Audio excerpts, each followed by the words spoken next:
चलिए आर.एस. अग्रवाल के train chapter शुरू होगा। Problem on train, problems on train. इसको हिंदी में रेल संबंधित बोला जाता है। रेल संबंधित प्रश्न, रेल संबंधित प्रश्न। इसमें भी देखिए टाइम एंड डिस्टेंस पढ़े हैं, उससे मिलता जुलता चैप्टर है और वही चीज इसमें भी है। इसमें भी समय पढ़ना है, दूरी चाल, इसमें भी समय दूरी चाल का चर्चा होगा पूरी चैप्टर में ही। तो आप लोग जानते हैं कि दूरी बराबर क्या होता है? दूरी बराबर चाल गुने समय होता है, दूरी होता है। ये बात को आप लोग टाइम एंड डिस्टेंस में ही पढ़े हैं। और यदि हमको समय निकालना है तो मैथ का नियम है कि बराबर के इस साइड यदि गुना में हो तो बराबर की उस साइड जाएगा तो भाग में जाएगा, तो दूरी ऊपर रह जाएगा। चाल गुना में है, इधर आएगा तो चाल भाग में चलाएगा। यानी कि समय बराबर जो होगा दूरी बट्टा चाल होगा। यदि आपको चाल निकालना है तो क्या करेंगे? दूरी तो पहले से है ही, यहाँ समय गुना में है, यहाँ आ जाएगा बराबर उधर जाएगा तो भाग में। यहाँ से फॉर्मूला निकला कि चाल गुने समय होता है दूरी, समय बराबर होता है दूरी बट्टा चाल, और चाल बराबर होता है दूरी बट्टा समय। ठीक है, इतना आप लोग टाइम एंड डिस्टेंस में पढ़े हुए हैं। और इसमें भी होता है किलोमीटर प्रति घंटा में चाल दिया रहता है और मीटर प्रति सेकंड में भी चाल दिया रहता है इसमें भी। ठीक है, यदि किलोमीटर से आपको मीटर प्रति सेकंड में जाना है, मीटर प्रति सेकंड में जाना है तो आपको बताएंगे 18/5 और 5/18 का क्या रहस्य है। देखिए तो इसमें बड़का कौन है? 18/5 का है कि 18 में 5 से भाग दीजिएगा तो 3 दशमलव समथिंग आएगा, लेकिन यहाँ 5 में 18 से भाग दीजिएगा तो 0 दशमलव समथिंग शुरू हो जाएगा, पहला ही 0 आ जाएगा। इसका मतलब है ई वाला वैल्यू जो है बड़ा है और ई वाला वैल्यू छोटा है। तो देखिए अच्छा, किलोमीटर प्रति घंटा और मीटर प्रति सेकंड में बड़ा कौन है? किलोमीटर प्रति घंटा का है कि 1 किलोमीटर में 1000 मीटर होता है, आई मीटर तक मीटर में 100 सेंटीमीटर होता है 1 मीटर। तो किलोमीटर से हमको मीटर प्रति सेकंड जाना है।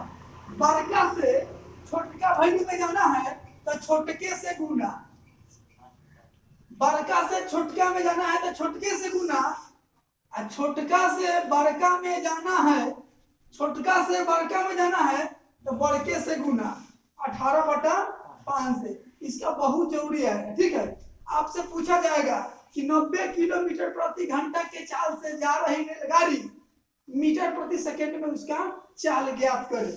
तो क्या कीजिए, 90 किलोमीटर प्रति घंटा है, इसको मीटर प्रति सेकंड में बदलना है आपको। तो क्या कीजिएगा, इस 90 को लिखिएगा, देखिए किलोमीटर में है, आपको मीटर प्रति सेकंड में जाना है, मतलब छोटका वैल्यू में जाना है तो छोटका से गुना, यानी 5/18 से गुना कर दिए, 18×5 90, 5×5 25 मीटर प्रति सेकंड। ठीक है, यानी 90 किलोमीटर प्रति घंटा के बराबर 5 मीटर प्रति सेकंड है। और नहीं तो आपको एक डाटा भी लिखाया गया है, डाटा भी आपको लिखाया गया है क्या? इधर 18 के पहाड़ा, इधर 5 के पहाड़ा। ठीक है, मतलब इधर हो गया किलोमीटर प्रति घंटा, इधर हो गया मीटर प्रति सेकंड। 18 किलोमीटर प्रति घंटा के बराबर कितना मीटर प्रति सेकंड? 5 मीटर प्रति सेकंड। 54 किलोमीटर प्रति घंटा के बराबर कितना मीटर प्रति सेकंड? तो 15। आप सोचिएगा कि 54 18 को 3 बार पढ़ने से आता है तो 5 को 3 बार पढ़ने से 15 आता है, यानी 15 मीटर प्रति सेकंड आप इसको उतार सकते हैं। चलिए इसमें थ्योरी क्या है देखिएगा, स्टार तक लिखिएगा।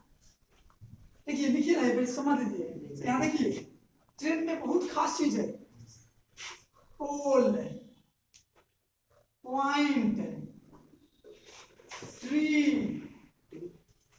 मैन, डॉट डॉट, ETC की, ETC के, लंबाई लंबाई ट्रेन के लंबाई के तुलना में नगण्य होता है, नगण्य होता है। अतः नगण्य होता है, अतः इसे निग्लिजिबल डिस्टेंस वाली वस्तु कहा जाता है और निग्लिजिबल डिस्टेंस वाली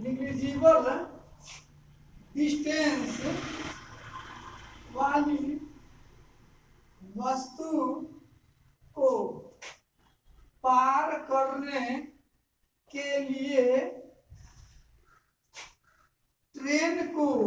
को पार करने के लिए ट्रेन को केवल अपनी लंबाई को पार करना होता है। ठीक है, याद रखिएगा। पोल पॉइंट 3 मैन ईटीसी के लंबाई ट्रेन के लंबाई के तुलना में नगण्य होता है, अतः इसे निग्लिजिबल डिस्टेंस वाली वस्तु कहा जाता है। नगण्य क्या? नौ के बराबर। नगण्य मतलब 9 के बराबर। अतः इसे निग्लिजिबल डिस्टेंस वाली वस्तु कहा जाता है और निग्लिजिबल डिस्टेंस वाली वस्तु को पार करने के लिए ट्रेन को केवल अपनी लंबाई को पार करना होता है। पोल मतलब जानवे करते हैं बिजली के खंभा या कोई खंभा हो। पॉइंट में जानते हैं कोई बिंदु हो। ट्री में जानते हैं कोई पेड़ हो। मैन मतलब आदमी। मतलब इन सभी को ट्रेन को पार करने के लिए ट्रेन को केवल अपनी लंबाई को पार करना होता है। ठीक है, ट्रेन की लंबाई देखते हैं कितना बड़ा रहता है, आदमी की लंबाई कितना रहता है, पेड़ की लंबाई कितना रहता है। ऐसे जो रहता है वो हाइट है, हम लोगों की हाइट है, लंबाई तो इतना है, लंबाई तो हम लोग इतना ना है, वो तो हाइट है इतना। हम लोग बड़ा है 5 फुट 6 फुट, ये हम लोग का हाइट हो गया। जबकि हम लोग कहते हैं बड़ा लंबा आदमी है, लंबा नहीं, उसका हाइट ज्यादा है, लंबा तो यही हो गया। ट्रेन कितना लंबा रहता है? बहुत ज्यादा लंबा रहता है। तो देखिए मान लीजिए कि ये एक, अच्छा यहाँ ध्यान दीजिएगा, ये मान लेते हैं कि एक पेड़ है। ठीक है, यहाँ ध्यान दीजिए, ये एक पेड़ है, बताइए ट्रेन है, ये बताइए पेड़ को पार करना शुरू किया कि नहीं? पेड़ को पार करना शुरू किया कि नहीं? यहाँ ध्यान दीजिए, जब पार कर गया होगा तो सीधा ऐसा रहा होगा कि नहीं? ऐसा ये पेड़ है, ये ट्रेन है, तो पेड़ बताइए पेड़ को ट्रेन पार कर गया कि नहीं? तो ट्रेन को कहां से कहां तक चलना पड़ा, यहाँ से लेके और यहाँ तक चलना पड़ा है ट्रेन को। इतना लंबाई किसका है? ट्रेन के ना। मतलब पेड़ को पार करने के लिए ट्रेन को केवल अपनी लंबाई पार करना होता है। ठीक है, याद रखिए, लिख लीजिए और इसका भी एग्जांपल बताते हैं। चलिए आप कैसे समझिएगा कि ट्रेन के तुलना में कौन वस्तु को निग्लिजिबल डिस्टेंस वाली वस्तु कहेंगे। याद रखिएगा, ऐसा वस्तु जो ट्रेन के तुलना में, ट्रेन की लंबाई की तुलना में कभी उसका लंबाई बराबर हो ही नहीं सकता, हमेशा छोटे रहेगा, तो उसको निग्लिजिबल डिस्टेंस वाली वस्तु कहिएगा। जैसे पोल कहियो, कभी भी ट्रेन की लंबाई की तुलना में ज्यादा बराबर या बड़ा हो सकता है नहीं, वो हमेशा छोटे रहेगा लंबाई उसका, इसलिए इसको निग्लिजिबल डिस्टेंस वाली वस्तु कहेंगे। ट्री जो है वैसा ही छोटे रहेगा। आदमी है, आदमी की लंबाई कहीं ट्रेन के बाद ट्रेन इतना हो सकता है नहीं हो सकता है, अतः इस सबको निग्लिजिबल डिस्टेंस वाली वस्तु कहेंगे। ठीक है, एक एग्जांपल देखिए इसको। चलिए यहाँ ध्यान दीजिए, एग्जांपल देखिए। 72 किलोमीटर प्रति घंटा के चाल से जा रही 60 मीटर लंबी रेलगाड़ी एक बिजली के खंभे को कितनी देर में पार कर लेगी?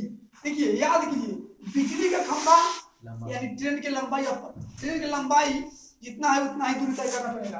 बिजली के खंभा का जब पार किया होगा, ट्रेन का सीन इस तरह से रहा होगा। ठीक है, यानी कि ट्रेन को यहाँ यहाँ तक की दूरी तय करना पड़ा है बिजली को खंभा, इतना बिजली को खंभा के पार करने के लिए। तो इतना दूरी कितना है, ट्रेन का ना है, तो ट्रेन की लंबाई है 60 मीटर। इसका मतलब है कि 60 मीटर का दूरी तय करना पड़ा है। तो समय बराबर क्या होता है, समय बराबर दूरी बटा चाल होता है। तो दूरी कितना तय किया है, 60 मीटर ना, ट्रेन 60 मीटर दूरी तय किया है। चाल कितना है, 72 किलोमीटर प्रति घंटा। मीटर में है, 1 किलोमीटर में, समान यूनिट में करना पड़ेगा।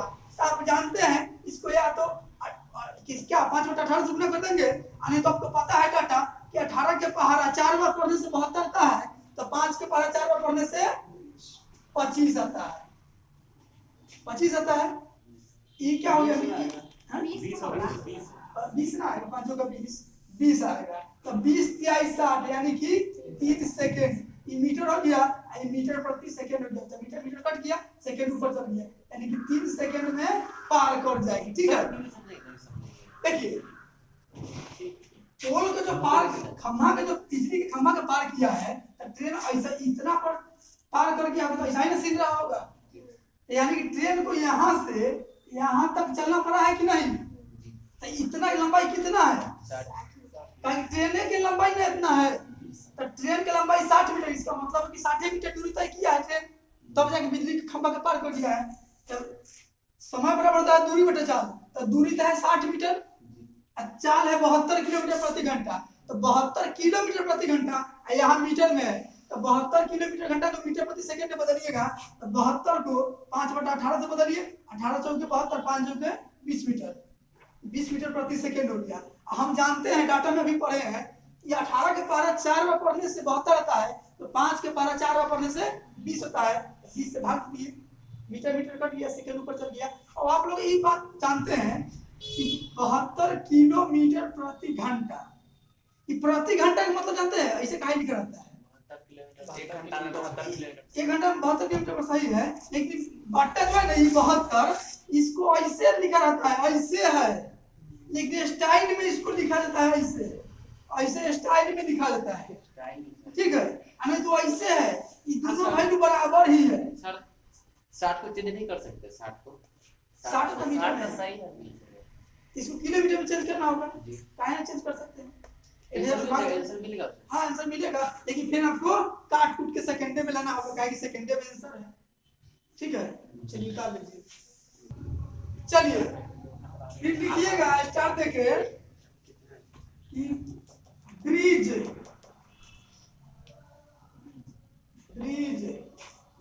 प्लेटफॉर्म, पीएफ से प्लेटफॉर्म लिखते हैं। ठीक है, ट्यूनल ईटीसी के लंबाई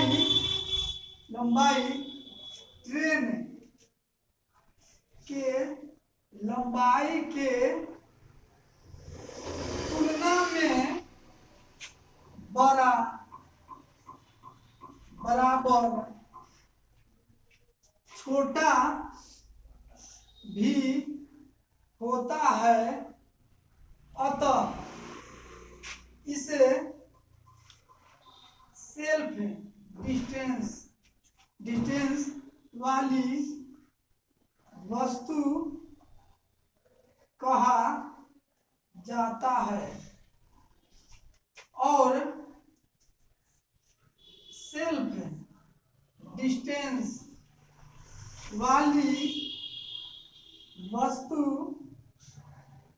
को पार करने के लिए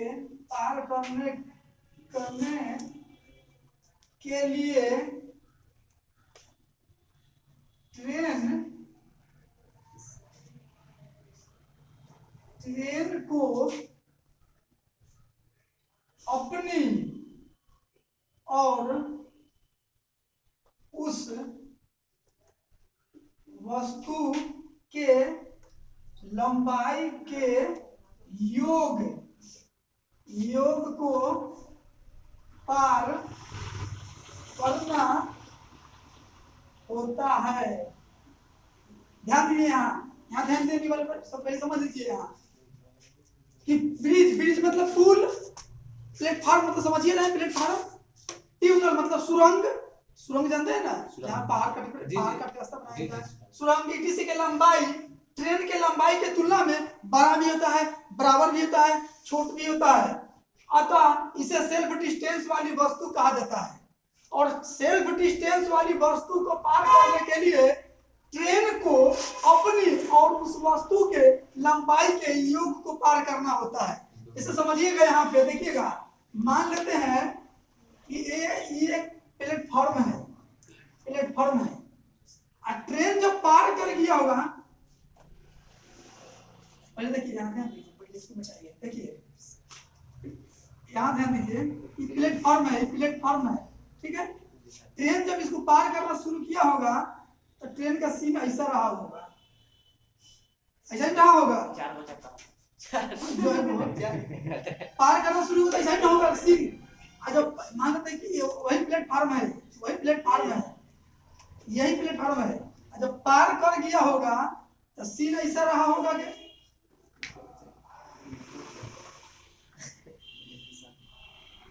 सीन ऐसा ही रहा होगा। सर अब बोगी चक्का बदल देता है। बोगी छोड़िए ना, बोगी ये समझने से मतलब है कि बोगी चक्का से मतलब है।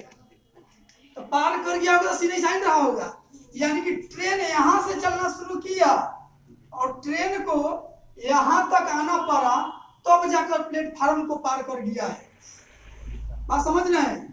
ट्रेन यहाँ से चलना शुरू किया और यहाँ पहुंचा है, तब इस प्लेटफॉर्म को पार कर गया, यानी कि इसको प्लेटफॉर्म की लंबाई भी और ट्रेन की लंबाई दोनों के लिए योग के पार कर दिया है, तब जाके प्लेटफॉर्म को पार कर दिया है। बात समझ में आया?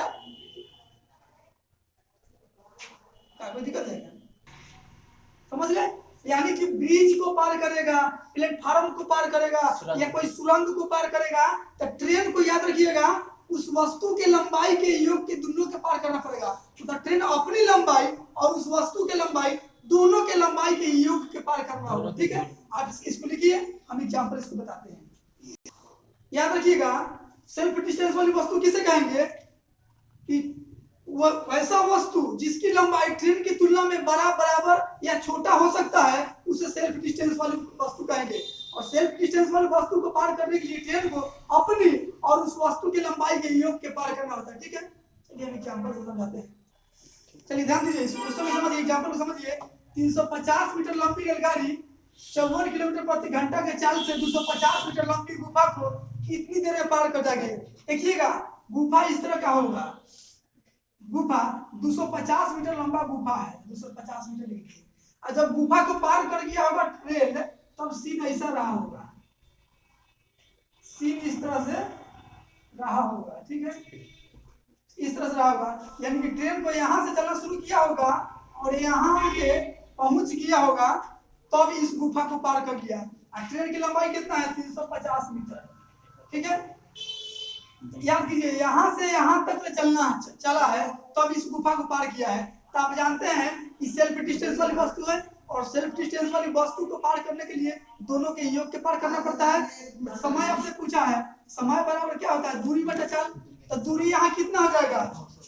इतना तो है, इसका 250 इतना गुफा का है और 350 जो है इसका है, दोनों के जोड़ के ना कितना हुआ लंबाई? 600 लंबाई हुआ, मीटर में हो गया, मीटर में।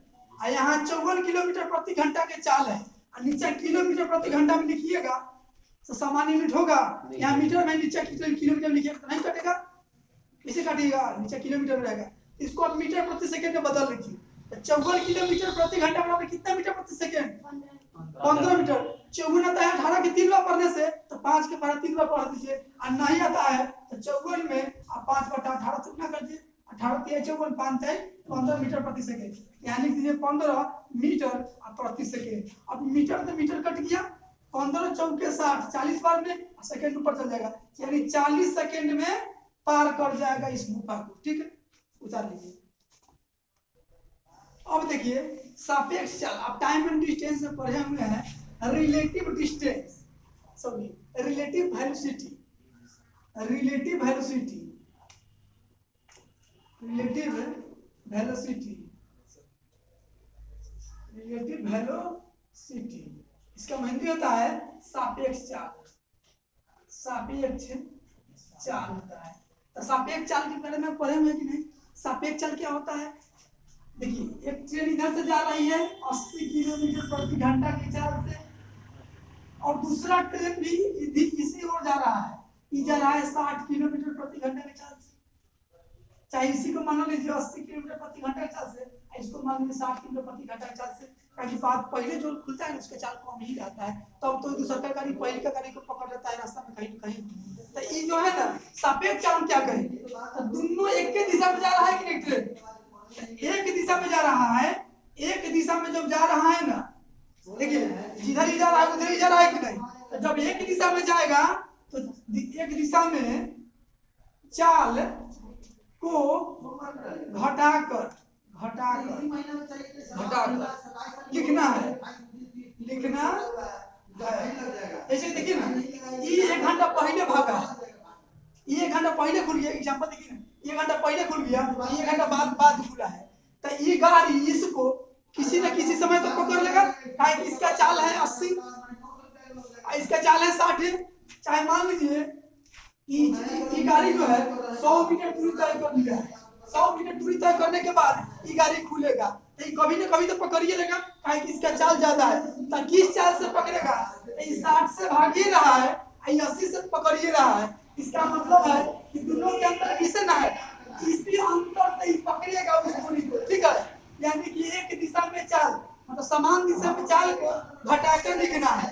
और देखिए मानते हैं कि ये चाल जा रहा है 60 किलोमीटर प्रति घंटा की चाल से, ठीक है, और एक दूसरा गाड़ी इधर से आ रहा है 80 किलोमीटर प्रति घंटा की चाल से, तो देखिए विपरीत है कि नहीं, विपरीत दिशा है, एक ट्रेन इधर से जा रही है और दूसरा इधर से आ रहा है, तो विपरीत दिशा में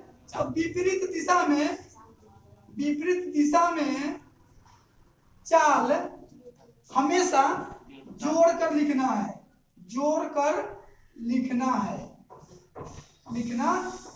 इस बात को आप लोग याद रखिएगा, ठीक है।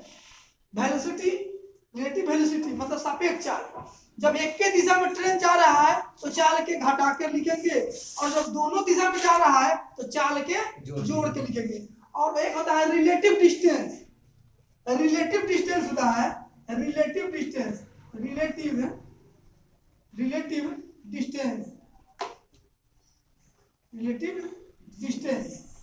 डिस्टेंस क्या होता है कि मान लो देखिए एक ट्रेन लगा हुआ है, ठीक है, और मान देखिए ना, जैसे देखिए एग्जांपल, ये ट्रेन लगा हुआ है, ठीक है, ये तो बोगी वाला है, ये ट्रेन लगा हुआ है, इसी को कोई दूसरा गाड़ी पार करेगा, इसको पार करेगा तो चाल को हमेशा चाहिए कि एक दिशा में या विपरीत दिशा में रहे, पार किया ना, तो पार किया तो चाल के दूरी को जोड़ के, यानी कि d1 प्लस d2, हमेशा दूरी हमेशा जोड़ के वो विपरीत हो या समान दिशा हो, ठीक है। चलिए उतार लीजिए इसको,